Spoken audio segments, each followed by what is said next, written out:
Ndodhemi në qendrën kryesore të mjekësisë familjare në kryeqytet, ku sot do të flasim për rreziqet që sjellin temperaturat e larta për shëndetin e qytetarëve. Për më shumë detaje me ne është mjeku i kësaj qendre, doktor Rushet Ismaili. Doktor, cilat janë rreziqet kryesore për shëndetin gjatë temperaturave të larta? Në qoftë se flasim për rreziqet më të rëndësishme janë kur pacientit i ndodh që të humbë dijen, të alivanosët. Po këto janë rastet ekstreme, zakonisht nuk kemi pasur rastet e shpeshta. Thënë të drejtën, këto ditë nuk kemi pasur ndonjë pacient i cili është alivanosur ose ka humbur dijen për shkak të temperaturave të larta.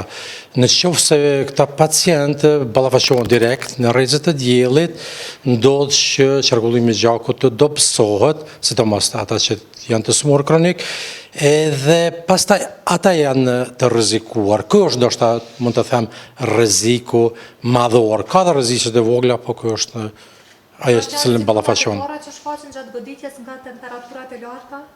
Në qoftë se dikush pëson marramendje, ka mundim, ka vjellje, do të jetë një sinjal se diçka po ndodh me të. Kështu që duhet që ta marrë këtë gjendje si një situatë që do të kërkojë ndihmë mjekësore.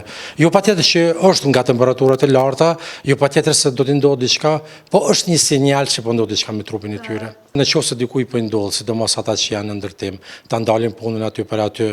Në qoftë se i moshuar ka dalur për aktivitetet ditore, edhe ndjen se ka këto simptoma, të futet në një ambient ku ka hije, të futet në një kafeteri ku ka ajër të kondicionuar, në qoftë se ka shoqërues, përmes tij të vinë në qendrat e mjekësisë familjare, ose në qoftë se siguron transport të vinë në qendrat e mjekësisë familjare.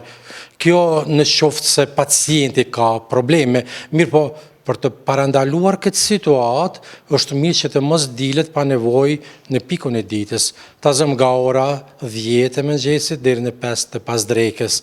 Në qoftë se duhet të dalë, të ketë veshje të lehtë me ngjyra të ndritshme, të marrë një shishe ujë me vete, do të thotë të konsumos asnjë mjaftueshme lëngjeve. Kjo i parandalon pastaj rrezikun nga goditja e diellit. Cilat janë grupet më të rrezikume? Thënë të drejtën pak a shumë që të gjithë janë të atakuar nga temperaturat e larta, po më shumë flasim për foshnjat e vogla, të cilat kanë edhe një sipërfaqe trupore më të vogël dhe avollohen më lehtë, për fëmijët e vegjël gjithashtu.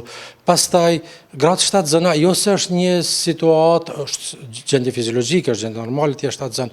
Mirë po, gjithmonë për gruan shtatzën duhet një kujdes i shtuar.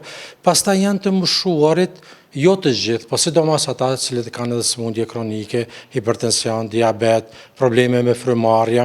Mirë po një kategori e veçantë, e cila ndonjëherë neglizhohet, janë të rinjët, të cilët janë shumë aktiv, ose që punojnë në ndërtim, ose që punojnë në ambiente të mbyllura si kuzhina.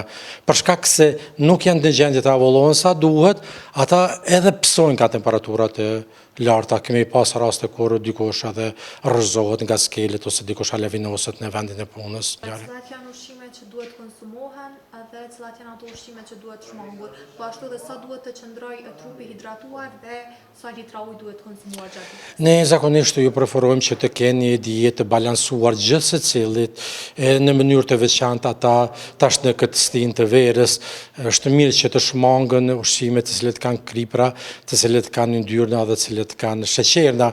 Më së miri të jetë një dietë e bazuar në perime. Perimet gjithmonë janë më të sigurta, për fat tash ka dhe shumë në treg, ka filluar të bie dhe çmimi i tyre. Përveç asaj, edhe frutat janë pjesë e një diete të shëndetshme, mirë po kur konsumohen, duhet të heqet pjesa e kalbur, nëse kanë të tilla, duhet të lahen në ujë të freskët për një kohë të caktuar.